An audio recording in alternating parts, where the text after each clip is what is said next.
Hi friends, నేను మీ Shravani. Welcome to Shravani Simha vlogs. అందరూ ఎలా ఉన్నారండి? ఇవాళ వీడియో అయితే లాస్ట్ వీడియోలో మనం చండీ యాగం చూసాం కదా. ఇవాళ అయితే 21వ వార్షికోత్సవం సందర్భంగా బద్వేల్లో ఉన్నటువంటి పోలీస్ స్టేషన్ దగ్గర కనకదుర్గమ్మ అమ్మవారి టెంపుల్లో 21 రకాలతో పుష్పయాగం అయితే జరుగుతుందండి. 21 రకాల పువ్వులతోటి పుష్పయాగం జరగడం అంటే అసలు చూడటానికి కన్నులు విందుగా ఉండిందండి. అందరు కూడా వీడియోని స్కిప్ చేయకుండా ఎండింగ్ వరకు చూడండి. అలాగే ఫస్ట్ టైం ఎవరైనా చూస్తున్నట్లయితే డెఫినెట్ గా లైక్ చేయండి, షేర్ చేయండి, సబ్స్క్రైబ్ చేసుకోండి. వీడియో ఎలా అనిపించింది అనేది కూడా డెఫినెట్ గా కామెంట్ సెక్షన్ లో నాకు తెలియచేయండి. పుష్పయాగం కానీ, చండీ హోమం కానీ, అలాగే శోభాయాత్ర కానీ 108 కలశాలతోటి అంగరంగ వైభవంగా జరిగిందనే చెప్పుకోవాలి. అంగరంగ వైభవంగా 2 సంవత్సరాలకు అడుగు పెడుతున్న అమ్మవారు అనగా వార్షికోసం అంటారు. ఈ యొక్క 21వ వార్షికోసం అంగరంగ వైభవంగా అందరూ లేని గతంగా ఈ సంవత్సరంలో 2 రోజులు దీక్షగా ఉండి అంగరంగ వైభవంగా విశేషమైన కార్యక్రమాలు జరుగుతున్నాయి. మరి మొన్నటి రోజు శుక్రవారం ఉదయం 9 గంటల నుండి గణపతి పూజ, షష్ఠీవాచనం, పాత్రకా పూజ, రక్షాబంధము, యాగశాల ప్రవేశము, మత్స్యాంగరణము, మరి ఉత్సవమూర్తికి ప్రత్యేక అభిషేకం, మధ్యాహ్న 12 గంటలకు వేద ఆశీర్వచన మహామంగళహారతి. మరియు సాయంత్రం సమయంలో ఆలయానికి సరికొత్తగా 108 కలశాలతో భక్తు సమర్పణ జరిగింది. అంతేకాక ఆ యొక్క శివపార్తుడు కుమారుడు హరిహరపుత్రుడు అంటారు. ఆ యొక్క హరిహరపుత్ర దేవస్థానం అనగా ఇల్లురోడ్లో వెలిసిన అయ్యప్ప స్వామి దేవస్థానం దగ్గర నుండి 108 కలశాలతో, మరియు అంతేకాకుండా అమ్మో శక్తి పీఠాలు 18 ఆ యొక్క నదుల నీళ్ళతో బలాలతో ప్రత్యేకమైన నదుల నీళ్ళతో ఆ దేవస్థానం దగ్గర నుండి శోభాయాత్ర కార్యక్రమం చేయడం జరిగింది. మరి అంతేకాకుండా ఆ యొక్క శోభాయాత్ర కార్యంలో భక్తులు మహిళలు అతి సంఖ్యలో పాల్గొని ఆ యొక్క సంస్కృతి కార్యక్రమాలు, కోలాట కార్యక్రమాలు, నవదుర్గ అవతారాలు, మరి విశేషమైన బంధాలు, మంగళ వాయిద్యాలు, వేద మంత్రాలతో కార్యక్రమం చేయడం జరిగింది. మరి రాత్రికి స్వామివారి మహాప్రసాదం అవతార కార్యక్రమం చేయడం జరిగింది. మరి ఈరోజు తెల్లవారుజామున అనగా శనివారం తెల్లవారుజాము అమ్మవారికి తెచ్చిన కలశాలతో అమ్మవారి భక్తోత్సవం స్వయంగా అభిషేకం చేయడం జరిగింది. అలాగే అమ్మవారికి ఉదయం 9 గంటల నుండి ఎంతో ప్రసిద్ధమైన గణపతి హోమం, రుద్ర హోమం, నవగ్ర హోమం, ఆయుష్య హోమం, వాస్తు ఆలయానికి వాస్తు హోమం, ధన్వంతరి హోమం, ఎదురు సమర్పణ కార్యక్రమం జరిగింది. మరి అమ్మకు దుర్గమ్మకి ఎంతో ప్రసిద్ధమైన చండీ హోమ కార్యం అంటే అమ్మకు ఎంతో విశేషమైనది. అటువంటి చండీ హోమ కార్యం చేయడం జరిగింది. మరి మధ్యాహ్నం 12 గంటలకు అమ్మవారి మహాప్రసాద అన్నప్రసాద వితరణ కార్యక్రమం. తదుపరి సంధ్యాకాలంలో 21వ వార్షికోత్సవం సందర్భంగా 21 రకాలతో మహాపుష్పయాగం కార్యక్రమం జరిగింది. కావున భక్తులందరూ ఇలాగే ప్రతి సంవత్సరం మన ఆలయానికి భక్తులు సహకరించి ఆ యొక్క అమ్మవారి అనుగ్రహం పొంది అష్టైశ్వర్యాలు ఆ మార్గం కలగాలని, అలాగే ఆలయ అభివృద్ధి కల్పించిన వారు భక్తులకు ఎటువంటి అసౌకర్యం కలగకుండా వచ్చే భక్తులకు తీర్థ ప్రసాదాలు అందజేస్తూ, అల్పాహారం అందజేస్తూ, తమ వంతు స్వయం కృషి చేస్తూ ఎన్నవేళగా భక్తుల అసౌకర్యం లేకుండా ఎన్నవేళగా కాపాడుతూ సంపూర్ణంగా బద్వేలు పట్టణంలో సకాలంలో రైతులకి పరిపడ్డలు కలగాలని, సంపూర్ణంగా ఆయుష్ ఆరోగ్యం ఉండాలని అందజేస్తూ ఆ దేవస్థాన అభివృద్ధి కమిటీ వాళ్ళు సభ్యులు ఆధ్వర్యంలో శ్రీ ఆధ్వర్యంలో ఈ కార్యం చేయడం జరిగింది.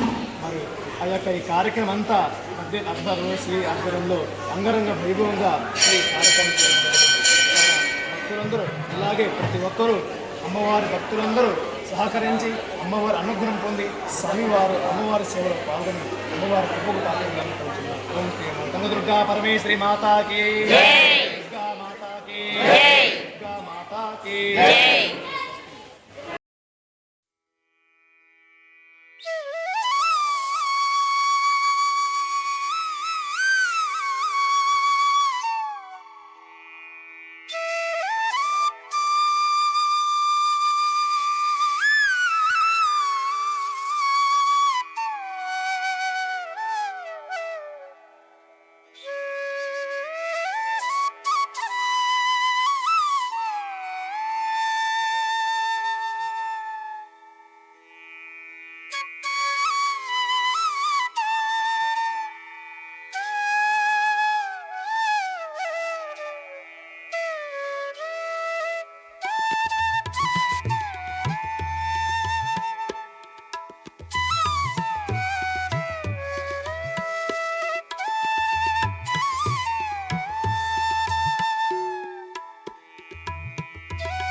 ఇది ఫ్రెండ్స్ ఇవాల్టి వీడియో. పుష్పయాగ కార్యక్రమం కానీ, అలాగే 108 కలశాలతోటి శోభాయాత్ర కానీ, అభిషేకాలు కానీ, అలాగే చండీ హోమం కానీ అంగరంగ వైభవంగా నిర్వహించారండి. మన బద్వేల్లో ఉన్నటువంటి పూర్మామిళ్ళ రూట్ లో పోలీస్ స్టేషన్ దగ్గర కనకదుర్గమ్మ వారి టెంపుల్ ఉంది కదా, ఇక్కడ ప్రతి శుక్రవారం కానీ మంగళవారం కానీ ప్రత్యేక పూజా కార్యక్రమాలు అయితే ఉంటాయండి. రాహుకాల దీపాలు కూడా చాలా మంది భక్తులు వచ్చేసి చేసుకుంటా ఉంటారు. ఆ అమ్మ ఆశీస్సులు మనందరి కోరికలు ఖచ్చితంగా తీరుస్తుందండి. పూజా కార్యక్రమం అనంతరం అన్నప్రసాద కార్యక్రమం కూడా మంచిగా జరిగిందండి. ప్రతి ఒక్కరు కూడా అన్నప్రసాదాన్ని అయితే స్వీకరించి వెళ్ళారు. ఇది ఫ్రెండ్స్ ఇవాల్టి వీడియోని ఎండింగ్ వరకు చూసినందుకు చాలా థ్యాంక్స్ అండి. ఇంకా ఎవరైనా సబ్స్క్రైబ్ చేసుకోకుండా ఉంటే సబ్స్క్రైబ్ చేసుకోండి, లైక్ చేయండి, అలాగే కామెంట్ కూడా చేయండి, షేర్ చేయండి. మళ్ళీ మరో మంచి వీడియోతో మీ ముందుకు వచ్చేస్తాను. Thanks for watching, thanks for time. Bye friends.